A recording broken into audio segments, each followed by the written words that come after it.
If you're just starting out as an auto body apprentice and you don't have any tools yet, this is a video I wish I had when I first started. People don't usually tell you this, but when you first start out in a shop, you're going to be working under somebody, so you'll usually have access to their tools. So there's no need for you to go out there and buy a toolbox and all these fancy tools and have a whole setup. Start small and build your way up. Like, it's nothing wrong with that, okay? And I'm gonna be honest with y'all, my tools are in a bin from Home Depot, and I'm almost 3 years in. Like, I still don't have a toolbox, but I'm working on it. It's just not a priority right now, okay? With that being said, there are a few tools I think you should have as a beginner just to make your life easier. So let's get into it. So number one on the list is clip removers and trim tools. I honestly think that this is probably the most important thing on the list, hence why it's number one, because you're going to be taking off bumpers, trim panels, and things like that. So that tool just ensures that you can take out the plastic fasteners, and the trim removal tools are usually plastic and they're used most of the times inside of the interior of a vehicle, and it will not damage the panel or anything surrounding it. So those two are very, very, very essential. And in my experience, I was doing a lot of teardowns when I first started, so I had to take off bumpers, and sometimes I would have to take off interior trim panels, so it just made my life a lot easier. Yeah. Number two on the list is almost as important as number one, but it's going to be a socket set. This is very important. This is like your everyday tool. Like, this is what you need to function, okay? When I worked at Toyota, I was using 10s and 12s all the time. Yeah, I think 10s and 12s. But 10s for sure. 10, everything is 10, 10, 10, 10, 10, 10, 10, 10, 10. So if you know where you're working, I would say buy based off of the type of cars that you're going to be working on. So if it's like a German shop you're going to be working at, you know you're going to need to buy like a set of Torx. And I have a set of Torx too, so I did use those a lot as well. Obviously, there are some shops that work on multiple different brands of cars, but the socket set will get you through. It'll get you to where you need to go.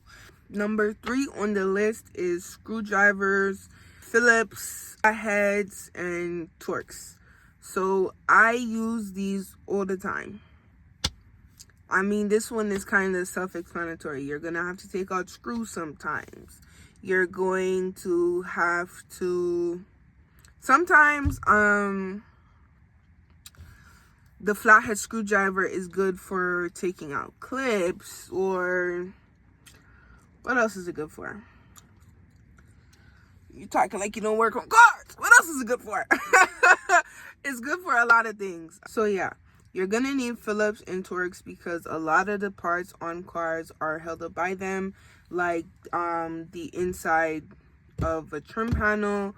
You'll find them in fender liners, and bumpers are held up by them too. So, and one thing I will say, you can't always get a screwdriver into places like where the fender liner is. So I would suggest that you get the bit version of like the Phillips or the Torx, and you put it on a ratchet, and it'll make it a lot easier to get into those places. For the screwdrivers, you can literally just buy them cheap. Like, it's just a screwdriver, it's nothing special.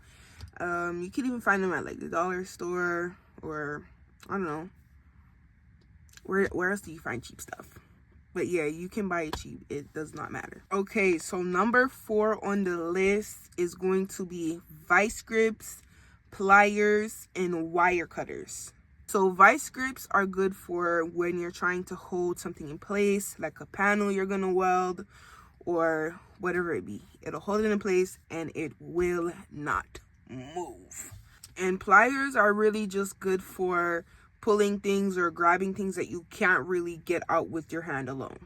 Now the wire cutters, yeah, sometimes you might have to cut a wire or two, but you're gonna have to cut some at some point. So yeah, better get them. Now number five, last but not least, is going to be the impact gun.